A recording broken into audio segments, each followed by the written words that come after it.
What's up, everybody? Welcome to Comic Talk. I'm Ryan Murphy, and I'm very honored to be here today with now correct me if I'm saying this wrong. Peter Snjeiberg, is that the correct pronunciation of the name?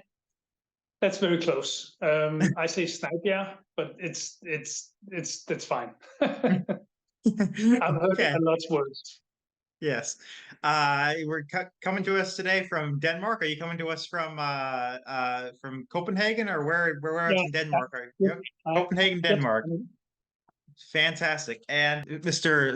Snjeiberg is a longtime comic book artist, has worked for DC and Image Comics, and is currently working on the series Hornsby and Halo for the newfound Ghost Machine Pro, which is a very exciting new company begun by Jeff Johns and a few cohorts, and working on that series with Peter Tomasi. And we're just thank you very much for joining us today. You're welcome. Good to So, be here. the way I usually kind of do things like this is kind of go back to the beginning and talk about the beginnings of getting into comics and all that. So how, growing up in Denmark and everything, how did you know that you wanted to get into comics, and how did you break into the industry? Well, comics was always my medium. I've been doing comics since before I was born. I almost said that's not quite true, I think, but I've been doing comics since before I could read. Drawing comics, I mean, it's always been the thing I wanted to do. And I've been working for some local publishers in Denmark for a while. And then in 1992, I went to the San Diego Comic Con with a couple of other Danes. And back then, the comics was really booming, and we just walked in there and walked out with jobs. I mean, it was a little more complicated than that, but it was basically how it worked in the early 90s. Mm-hmm. Yeah, one of the things. Then, Go ahead. Sorry. no, you go ahead. Just one of the things that kind of frustrates me about doing online research when it comes to comic books is there's not really a clear, like, sort of IMDb of comic books. So if I'm looking at Peter Snjeiberg, I have to go to, like, maybe the DC wiki and kind of go through in alphabetical order all the stuff that you've done, and so there's not like a clear, like, chronological listing. So, like, in my research, like, the earliest I could find just before we got started here today was like working for Starman in '99 for DC Comics. But of course, you can take us back to what was actually the first big thing you did in comics. Yeah, the first thing I had out in America, I think, was a book with Neil Gaiman, The Children's Crusade, which was a I was working for Vertigo, as it was then the DC Vertigo imprint, which back then was a relatively new thing, but it was also a very independent thing of DC Comics as such. They didn't have a lot of crossovers or anything like that. They were using some of the old DC characters that nobody else was using, like Cain and Abel and stuff like that. But otherwise, it was very much its own thing. So I worked for them for almost 10 years, I think, when I was still doing a lot of super interesting stuff. I did Books of Magic for a while. I did some work on, Jesus, I worked on so many. I was like, I had a couple of runs on some series, and besides that, I was doing a lot of fill-in issues. So I think I worked on almost everything. Hellblazer, Animal Man, The Dreaming. I mean, so many different books. I don't even keep track of it myself anymore. Yeah. Awesome. Go ahead. Now, then Vertigo sort of. It sort of fizzled out towards the turn of the century, and then I started working on Starman, as you say, and then I worked on various DC books from 2000 till 2006 or something like that. Mostly on a couple of miniseries. The one I did with Peter Tomasi, the Light Brigade, and with John Arcudi, I did a book called A God Somewhere, which was sort of a anti superhero, not anti superhero, but kind of like a take on the deconstruction of the superhero story. And then after that, I went off and did some Dark Horse books and worked for various European publishers, and that's where I've been hanging around mostly for the last 10 years. Yeah. So has it always been sort of freelance for you, or was there a time like in the beginning when you were like a have like your official tax return said you worked for DC Comics, or have you has it always been like just sort of go where the work takes you for the last 30 years, or I've always been a free agent, Mm, but there was a long period where I mean, DC were my sole mm, employer for like 10 years or something like that. DC and Vertigo. Um, I think the longest I stayed on any one book was Starman, which I did for almost 2 years, I think. mm. But it's always been a little hard for me because I do my own pencil and inks. So it's always been tough for me to keep a monthly book going. That Starman was the only time I think I did that before starting on Hornsby and Halo now. Yeah. And does it is it have it's like you said you got a job at like 92 at DC. Did you go have you always been just going back straight back to Denmark and working from there and sending your stuff in, or did you have to like at first be, located closer to DC, or No, I've always been in Copenhagen. It was always long distance. yeah. I mean, Yeah. obviously, I would go over for meetings and stuff like that, but I've always worked at my studio in Copenhagen. That's awesome. That's one of the things about comic books that, people you just do it from anywhere and people can go and get jobs and then go and, there's all over the world. There's people who work in comics for Marvel and DC and Image and they can just do it from wherever. I think that's one of the great things about comic books. I think I think we were in the early '90s. That was when we started doing that. I mean, it was also the time of the British invasion. You know, all these British artists and writers, foremost Hmm. among them people like Alan Moore and Neil Gaiman and Grant Morrison and all these people coming over working for American publishers. And I think it was technology that made it possible. Of course, yeah. Yeah, and it's only become easier, of course, since then. As I mean, back then we were just still sending artwork back and forth. Now it's all digital, so it's even less of an issue. I mean, I don't think DC would know the difference if I said, 5 miles down the street from them, or if I'm here. Yeah, Except except when you have to talk to people, sometimes there's the time zone thing. But apart from that. sure. Sure.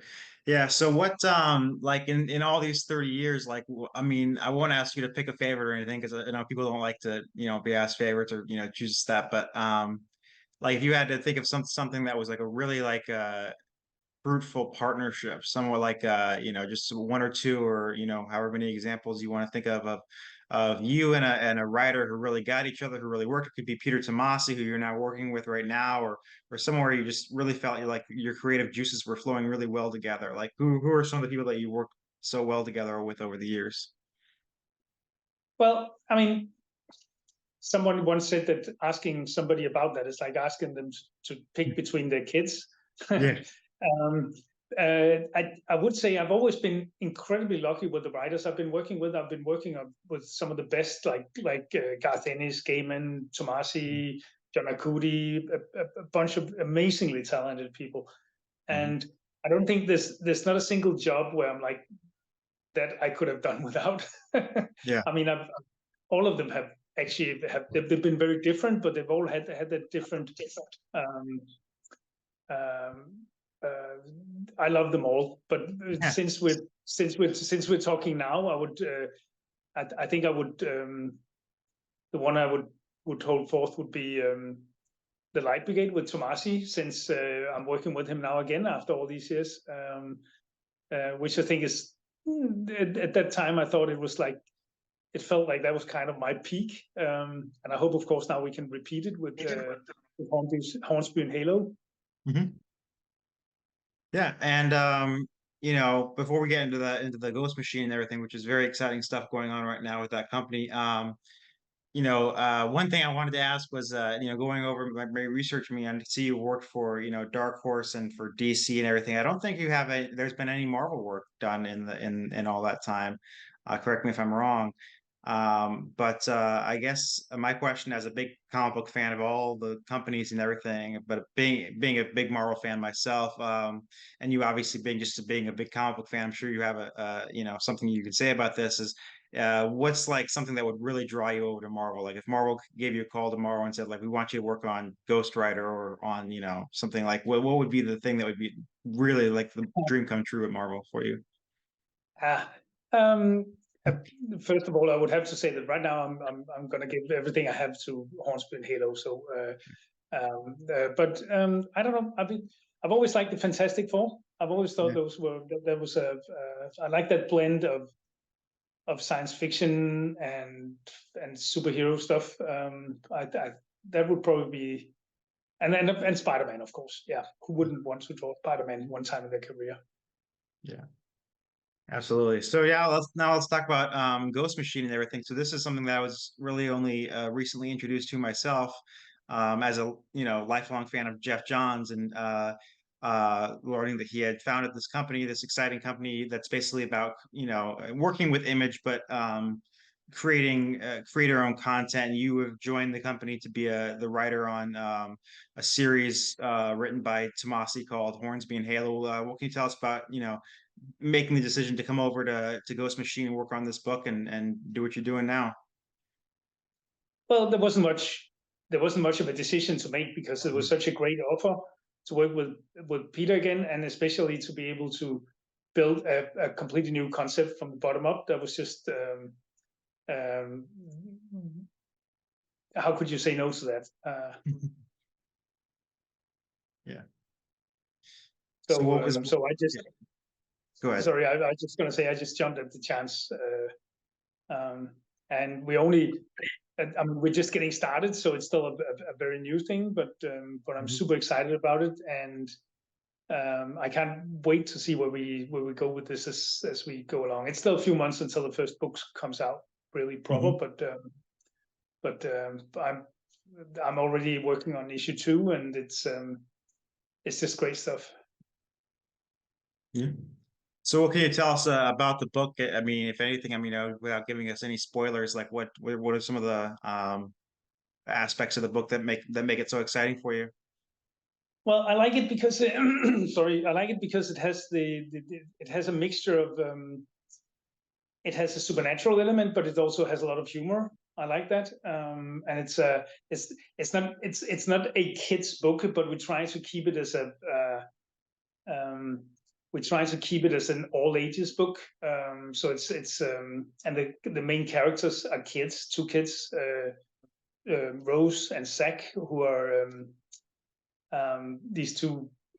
They've just turned 13, so I guess you could call them preteens. So they're just very early teenagers who were discovering that they have certain strange properties that they have to figure out what that's all about. And so I've been doing a lot of children's books besides the comic books I've been doing Mhm. in the last years, and I really like working. I really like working with that type of material. That's one thing I find really interesting about it. I also like that it's not a it's not a complete superhero book. I like Mhm. that, and I like that it has a supernatural element, but that it's sort of it's integrated into a story that's also very character driven. If all that makes sense without giving away too much. Yeah, of course. Yeah. All the stuff that's going on over there. I know there's other books that, Jeff and Peter and all the different writers and artists like Gary Frank and everything like that.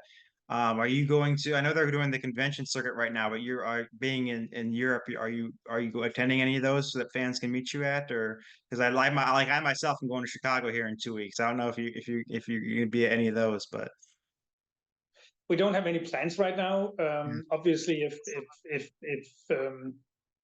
if I'm asked, I'll go. But right now, I'm just concentrating on doing the actual work so that we. I mean, it makes more sense when the books start coming out. Sure. But right now, I'm just trying to get as far ahead as I can. So, but of course, it would be nice to get over there and meet some fans and Yeah. sign some books once we have Yeah. some books out.